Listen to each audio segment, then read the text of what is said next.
está programado para el 11 de diciembre, pero me comentan que lo quieren cambiar para el 14.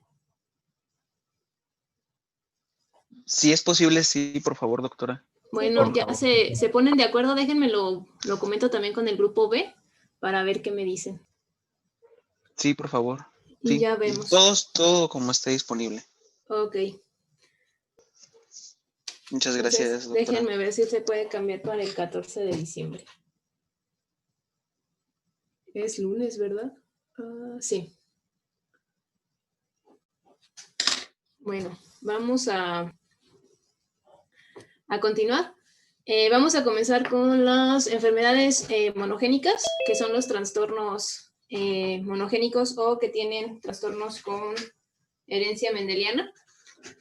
Y los que habíamos visto, los tipos de enfermedades genéticas, pues habíamos visto los trastornos cromosómicos, que se deben más que nada por alteraciones ya sea en el número o en la estructura de los cromosomas.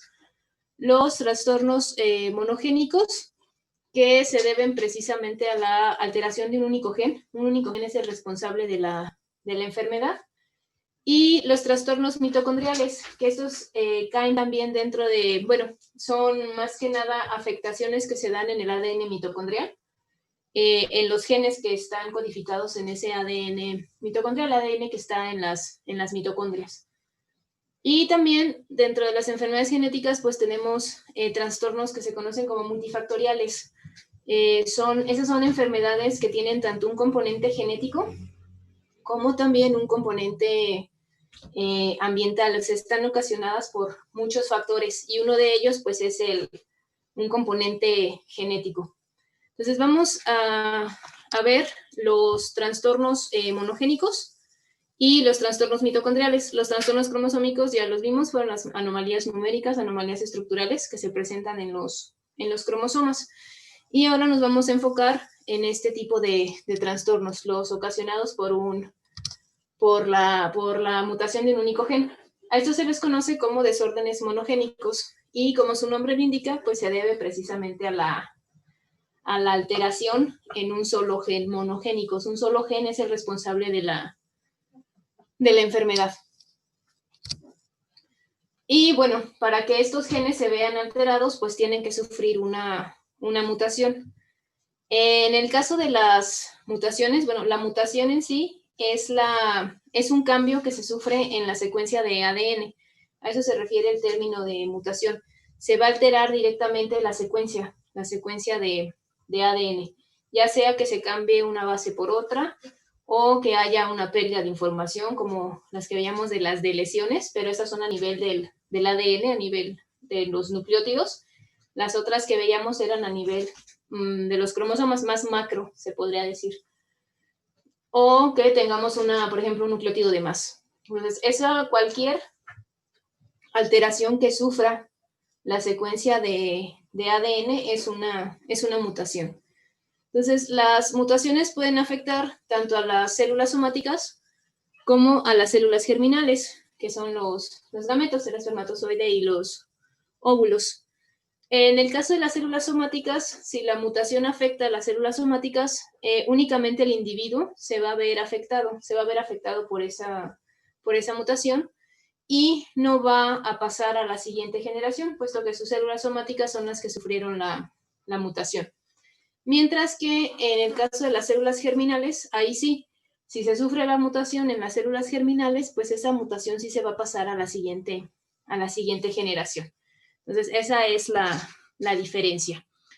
Y las mutaciones pueden estar en 3 niveles diferentes. Las mutaciones en los cromosomas o mutaciones cromosómicas, que son las que vimos como, por ejemplo, anomalías, sobre todo las anomalías estructurales, que nos pueden afectar un cambio en la secuencia. Al momento de que se dan, por ejemplo, las inversiones, las duplicaciones e incluso las translocaciones, como se está moviendo una porción del cromosoma a otro lugar, pues la secuencia del ADN se va a ver alterado a nivel ya del ADN. Por eso se habla de mutaciones en 3 niveles diferentes. Las mutaciones subcromosómicas, que es en una región más pequeña del cromosoma, como las microdeleciones o las o la duplicación de una pequeña porción, dependiendo del tamaño, de una pequeña porción del cromosoma. Y a nivel de la secuencia de ADN, que son ahora sí que nos vamos de lo macro, que son los cromosomas, hasta lo micro, que sería ya la secuencia del ADN. Y pues si lo vemos de esta forma, mutaciones en la secuencia de ADN nos pueden generar mutaciones subcromosómicas y a su vez mutaciones cromosómicas. Entonces, en sí, ahorita nos vamos a enfocar a las mutaciones en la secuencia del ADN, pues que son las responsables de que se alteren la función de los genes y de esos genes que están relacionados con la enfermedad. Entonces vamos a tener mutaciones a diferentes niveles. ¿Las preguntas las dejamos para el final o conforme vayamos con la presentación? Sí, al final. ¿Al final? Ok. Entonces vamos a tener diferentes tipos de mutaciones en la secuencia de ADN. No sé si este tema ya lo estén viendo en biología molecular o ya lo vieron. ¿Sí? Bueno, entonces, nada más la silenciosa. ¿La silenciosa? Ajá. Ok. Espero que no haya discrepancia con las definiciones. Si no, me dicen. En el caso de los tipos de mutaciones, tenemos las mutaciones puntuales, las deleciones y las inserciones. Las mutaciones puntuales son aquellas en las que solamente se cambia una base por otra. Por eso se llaman puntuales. Un solo nucleótido es el que se está modificando. Un solo nucleótido es el que sufre la mutación. Y dependiendo del efecto que tengan, este cambio de un nucleótido por otro, pueden ser silenciosas, pueden ser con sentido erróneo, sinónimas, sin sentido o neutrales. En el caso de las mutaciones puntuales, en el caso de las mutaciones puntuales, estas mutaciones puntuales pueden ser de dos tipos. Las transiciones,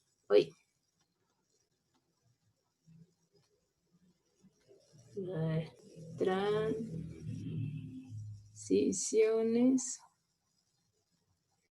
o transversiones.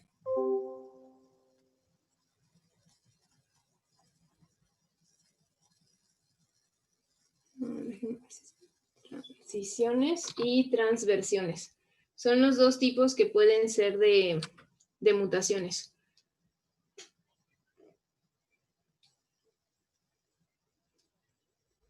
Las transiciones y las transversiones. Entonces, en el caso de las transiciones, estas transiciones son dentro de las mutaciones puntuales cuando se cambia un nucleótido por otro. Las transiciones es un cambio de una purina por otra purina. ¿Se acuerdan cuáles son las bases, las purinas?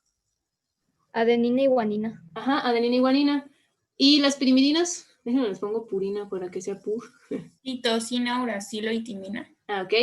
Entonces, en el caso de las transiciones, es una purina por otra purina. Entonces, puede ser adenina por guanina, por ejemplo, el cambio, y esto sería una transición. O puede ser una pirimidina por otra pirimidina. Puede ser, por ejemplo, timina que se cambie por citosina, por ejemplo. Entonces, esas se llaman transiciones. Se cambia una purina por otra purina o una pirimidina por otra pirimidina. Y en las transversiones es una purina por una pirimidina. Se cambia una purina por una pirimidina o viceversa, una pirimidina por una purina.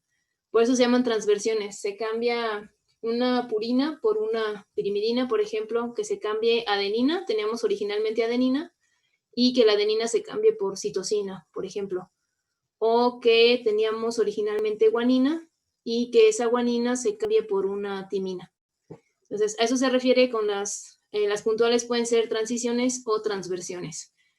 Y el efecto que tienen, ahora sí que el tipo de mutación va a depender del efecto del que se tenga. Si es una mutación silenciosa, si es una mutación con sentido erróneo, si es una sinónima, si es sin sentido o si es neutral. Entonces, aquí, por ejemplo, tenemos la secuencia original. Es nuestra secuencia original de nucleótidos. La cadena que va de 5' a 3' y la cadena que va de 3' a 5'. Entonces, ven, aquí tenemos la original y en esta región tenemos el codón que codifica para leucina. Y si sufre una mutación, vean, aquí está la mutación. Teníamos originalmente adenina en la secuencia original y en la secuencia mutada se cambió la adenina por una timina. Entonces, en este caso se trata de una transversión. Se cambió una base por otra. Entonces, tenemos adenina original y ahora tenemos timina. Y vean el efecto que ocasionó. Se cambió el aminoácido. Ya no es leucina, ahora codifica para isoleucina. Entonces, eso va a tener un efecto en la estructura de la proteína. La proteína que se genere puede que ya no realice la función para la cual fue codificada, o realice una función diferente, o simplemente ya no funcione. Entonces, en este caso, con este tipo de mutación, este tipo de mutación se denomina con sentido erróneo. Es una mutación con sentido erróneo porque nos está cambiando un aminoácido por otro. Por eso se denomina, en este caso, este tipo de mutación es una mutación con sentido erróneo porque nos está cambiando un aminoácido, leucina, nos lo está cambiando por otro aminoácido, isoleucina. Entonces se denomina una mutación con sentido erróneo. Está alterando la secuencia de aminoácidos. En el caso de la mutación silenciosa, bueno, antes de pasar a cada tipo de las mutaciones, recordamos, este es el código genético. Cada aminoácido está codificado por un codón y un codón está conformado por 3 nucleótidos. Son 3 nucleótidos lo que codifica cada uno de los codones. El código genético es degenerado porque podemos codificar un mismo aminoácido con distintos codones, como por ejemplo aquí la leucina. La leucina que puede estar codificada por 1, 2, 3, 4, 5, 6 codones diferentes. Entonces, se dice que el código genético es degenerado debido a esto. Tenemos diferentes codones para un mismo aminoácido, no siendo al revés, o sea, no funciona al revés, que varios aminoácidos sean codificados por un único codón. Aquí no, es varios codones para un aminoácido. Entonces, por ejemplo, aquí todos estos codones codifican para leucina, todos estos para prolina. Entonces, debido a esta característica que tiene el código genético, podemos sufrir alguna mutación, podemos sufrir una mutación en alguno de estos nucleótidos y aún así puede estar codificado el mismo aminoácido. A ese tipo de mutaciones, cuando se da, la mutación y codifica para el mismo aminoácido, en este caso, por ejemplo, la mutación se dio aquí. Esta es la secuencia original. Y se cambió una timina por una citosina. Fue en este caso una transición. Cambió de una pirimidina a otra pirimidina. Entonces, aquí se dio la mutación, se da la mutación porque la secuencia de ADN cambió, se alteró la secuencia, pero vean la secuencia de aminoácidos. La secuencia de aminoácido no cambió, es el mismo aminoácido. Por eso se denomina una mutación silenciosa. Está la mutación ahí, pero no se ve la afectación a nivel de la proteína. Entonces, la proteína no se va a ver alterada. La función de la proteína no se va a ver alterada. Entonces, a eso se le denomina una mutación silenciosa, cuando el cambio en el nucleótido no nos afecta la secuencia de aminoácidos, no se ve afectada la secuencia de aminoácidos. Vean, por ejemplo, en este caso, que es la mutación sin sentido. Esa es otra. En el caso de la mutación con sentido erróneo, la que veíamos acá, con sentido erróneo, vean cómo el cambio en el nucleótido sí nos genera un cambio en el aminoácido. Entonces, una mutación con sentido erróneo sí nos va a afectar la secuencia de la proteína. Y en este tipo de mutaciones es la mutación en un nucleótido, el cambio de una base por otra, nos afecta la secuencia de la proteína. Se cambia un aminoácido por otro. En el caso de las mutaciones sinónimas, déjenme ver si tengo el diagrama de las sinónimas. No. En el caso de las mutaciones sinónimas, lo que va a suceder es que la mutación, al momento en que se da la mutación, nos va a cambiar el aminoácido. Sí nos va a dar un cambio en el aminoácido, pero el aminoácido se cambia por otro aminoácido que es químicamente semejante. Es decir, en sus propiedades químicas son muy similares. Entonces, el efecto en la secuencia de aminoácidos, o más que nada en la estructura de la proteína como tal, no se va a ver afectada, o así que de una manera tan significativa, porque el aminoácido va a ser químicamente muy, muy similar. Por eso se denominan sinónimas, porque está la mutación y el aminoácido que se cambia es un aminoácido químicamente muy similar. Por ejemplo, tenemos aminoácidos que son polares, aminoácidos que son no polares. Entonces, en este caso, en la mutación sinónima, se cambia un aminoácido polar por otro aminoácido polar, al momento de que se da la mutación. Al momento que se da la mutación, el aminoácido, el codón que codifica para el nuevo aminoácido donde se dio la mutación, pues va a ser un aminoácido químicamente similar al original.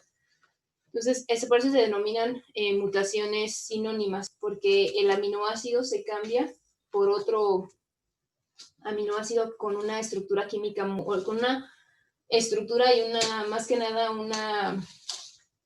características químicas, o sea, la palabra características químicas similares al original. Por eso se denominan mutaciones sinónimas, porque el aminoácido es similar químicamente. Y en el caso de las mutaciones sin sentido,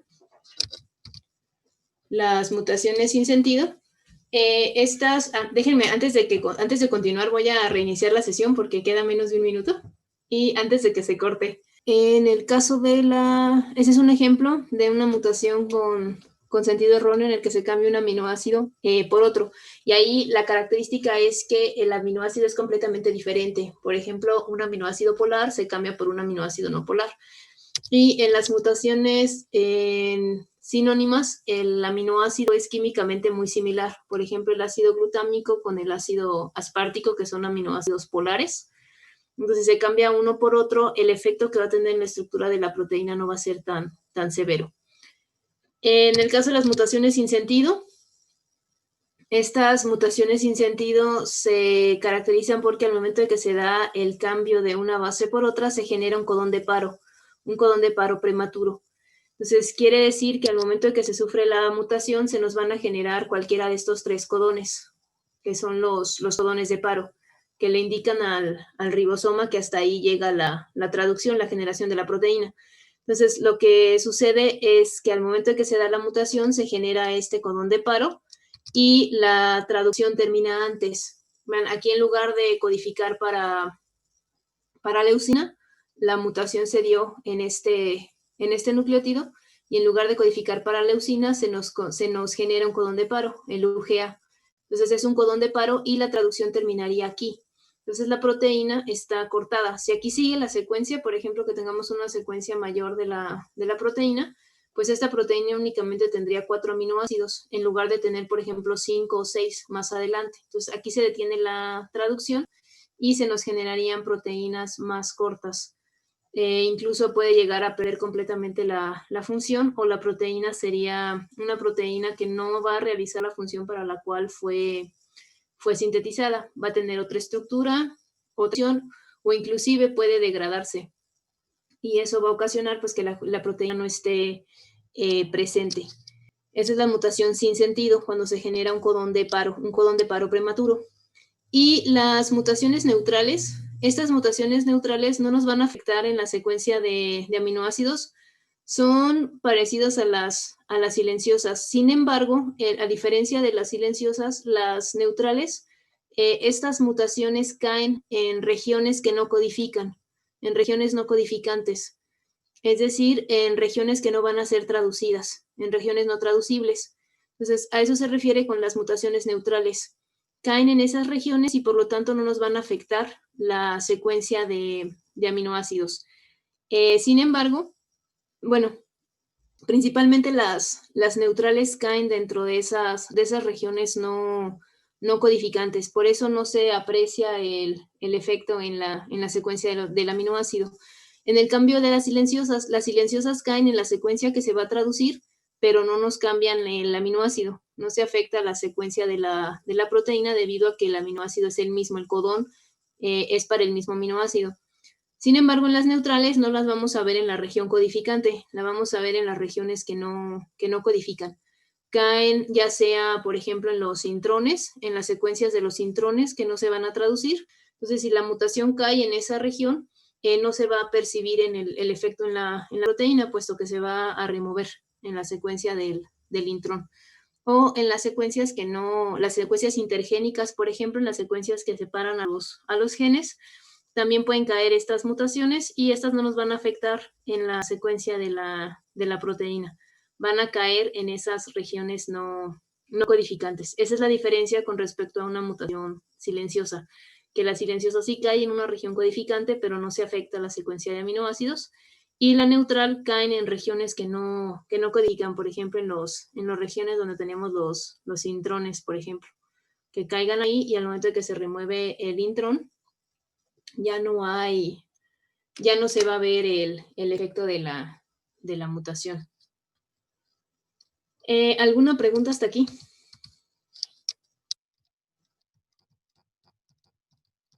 Estas pertenecen a las mutaciones en la secuencia del ADN, ¿verdad? Sí, son todas mutaciones en la secuencia del ADN, tanto las puntuales como las de lesiones y las inserciones. Es a nivel, los vamos a ver ahorita a nivel de la secuencia. Disculpe, doctora. Ujú. ¿Las cromosómicas fueron las que ya vimos, las numéricas y estructurales? Sí, Gracias. de nada. Disculpe, doctora. Ujú. ¿Dónde había dicho que se generaban las sinónimas? Las sinónimas se generan porque se cambia un aminoácido, o sea, sí, el efecto que tienen es el cambio de un aminoácido por otro, pero el aminoácido que se cambia es químicamente similar al otro. Es decir, si tienes un aminoácido no polar, al momento que sufres la mutación, ahora sí que en la zona donde se llevó a cabo la mutación te va a codificar ahora para un aminoácido también no polar, pero es un aminoácido diferente. Déjenme les muestro los aminoácidos.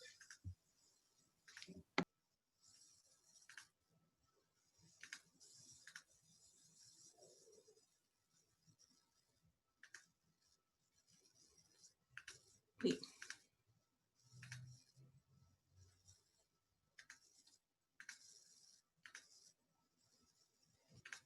Aquí, por ejemplo, estos son aminoácidos no polares. Entonces, si la mutación originalmente en tu secuencia codifica para fenilalanina, a lo mejor al momento en que se da la mutación ya no codifica para fenilalanina, pero codifica para triptófano. Pues, químicamente son similares en el sentido de que ambos aminoácidos son no polares. Entonces, eso no va a tener una afectación, sí va a afectar a la secuencia de aminoácidos porque te va a cambiar la secuencia, pero la afectación en la estructura de la proteína va a ser menor porque químicamente son similares estos aminoácidos. Entonces, por ejemplo, si se trata de una proteína integral de membrana, imagínate que en la región donde está interactuando con los fosfolípidos de la membrana, ahí ese aminoácido, en lugar de ser un aminoácido polar, un aminoácido no polar, se cambia por un aminoácido polar. Entonces ya no va a poder la proteína interactuar de la misma manera con los lípidos de la membrana. Y, por ejemplo, si esta misma proteína en esa secuencia en la secuencia que va en el interior de la membrana, sufre una mutación que ocasiona que la fenilalanina, por ejemplo, se cambie por triptófano, el triptófano es un aminoácido no polar, entonces no va a tener una afectación tan severa en la estructura de la proteína. Por eso se denominan mutaciones sinónimas. Si hay un cambio de un aminoácido por otro, pero la característica es que el aminoácido es químicamente muy similar. No sé si esa era la pregunta. Y había dicho que, bueno, no sé si escuché bien, pero que también las de sentido erróneo se cambiaba un aminoácido por otro. ¿Pero esa qué diferencia tiene? Que el aminoácido sí es completamente diferente. Por ejemplo, se puede cambiar fenilalanina, que es un aminoácido no polar, por ejemplo, la arginina, que es un aminoácido polar cargado. Entonces, esos aminoácidos sí son completamente diferentes. Hablando en términos de las características de las mutaciones, se podría decir que la mutación sinónima es un tipo de una mutación con sentido erróneo. Nada más que la diferencia es que los aminoácidos son muy similares en la sinónima. Químicamente son similares. y en la de sentido erróneo no, son completamente diferentes. Esa es la diferencia entre esos dos tipos de mutaciones. En sí se está cambiando un aminoácido por otro, nada más que en las sinónimas la característica es que los aminoácidos son similares químicamente. Y en eso de, por ejemplo, de la estructura química, para saber identificarlo, lo único que influye o lo único con lo que se pueden identificar es con la carga, o qué otra cosa interviene, no sé. En los aminoácidos es que se clasifican, estos son, por ejemplo, aminoácidos polares con carga, tienen grupos polares, como los grupos amino, por ejemplo. Este es el grupo ácido y el amino, que son característicos de todos los aminoácidos. Pero más que nada la diferencia está en las cadenas laterales R. Entonces, aquí tenemos el grupo amino que está cargado, tienen cargas positivas, y estos de acá tienen cargas negativas en el grupo lateral R, grupos ácidos, por ejemplo. Esto es una clasificación de los aminoácidos que son cargados, son polares con carga. Estos también son polares porque tienen grupos polares. Aquí el nitrógeno, por ejemplo, el oxígeno le va a dar polaridad a la molécula, pero no están cargados. Si se fijan, no tienen una carga positiva o negativa. Por ejemplo, aun cuando tenga el benceno, el anillo aromático, la tirosina, este grupo de aquí es un grupo polar, porque el oxígeno es más electronegativo que el hidrógeno, entonces va a haber cargas parciales negativas en esta región, negativo y positivo hacia el hidrógeno, entonces va a tener una polaridad, pero no está ahora sí que no está cargado completamente. En este caso, en este tipo de aminoácidos que tienen estos grupos polares en las cadenas laterales. Estos grupos no, porque es el grupo ácido y el amino, que no afectan, sí afectan en la estructura de la proteína, pero están formando parte del enlace peptídico. Y estos de aquí, pues son grupos polares. El carbonilo, el amino, por ejemplo, son grupos polares. Y tenemos estos que son no polares, que no tienen carga. Se fijan, no tienen grupos polares en lo que es el grupo lateral R. Entonces no hay polaridad, estos principalmente, por ejemplo, la fenilalanina, el triptófano con el anillo de benceno que tienen aquí los aromáticos y los ciclos, la prolina, por ejemplo, los hacen hidrofóbicos, es decir, no son muy solubles en agua, porque no tienen esos grupos polares en las cadenas laterales. Lo mismo que estas cadenas de carbono. Entonces, esa es una forma de ver las diferencias. La otra también es el tamaño de la cadena. No es lo mismo este grupo a nivel de tamaño así que qué tan voluminoso es. No es lo mismo tener un ciclo que una cadena lineal o una cadena ramificada. Entonces, por ejemplo, que incluso su cadena lateral R está unido al grupo amino del aminoácido. Incluso se le denomina iminoácido, porque el amino está formando parte de la cadena R. Y precisamente esta estructura pues no es diferente a la glicina, por ejemplo. Entonces, aun cuando químicamente son similares porque son aminoácidos no polares, si tú cambias, por ejemplo, la prolina, que tiene esta estructura cíclica, por una glicina, sí te va a afectar por el tamaño de la cadena lateral R. Entonces, ese es otro factor que se tiene que tomar en cuenta cuando se cambia un aminoácido por otro. En cuestiones de similitudes se enfoca mucho en lo que es la polaridad, si son no polares o polares, y si están cargados o no, porque eso va a influir sobre todo influye en la estructura de la proteína, estructura secundaria, terciaria y cuaternaria que puede tomar la proteína. Ahí se va a ver el efecto de un cambio de un aminoácido por otro. Entonces, esos son algunos factores en los que se basan para decir que químicamente son similares los aminoácidos. No sé si respondí tu pregunta. Sí, ya. Muchas gracias. De nada. ¿Alguna otra pregunta? Si no, ya para terminar. Doctora, ¿es necesario que nos aprendamos todas las estructuras de los aminoácidos? No, eso lo deben de estar viendo en bioquímica. Esto es nada más para darles la idea, ahora sí que el por qué se cambia un aminoácido por otro y las características químicas, porque hay unos que son similares químicamente y otros son diferentes. Pero no, eso de los aminoácidos los van a ver en bioquímica o los deben de estar viendo en bioquímica.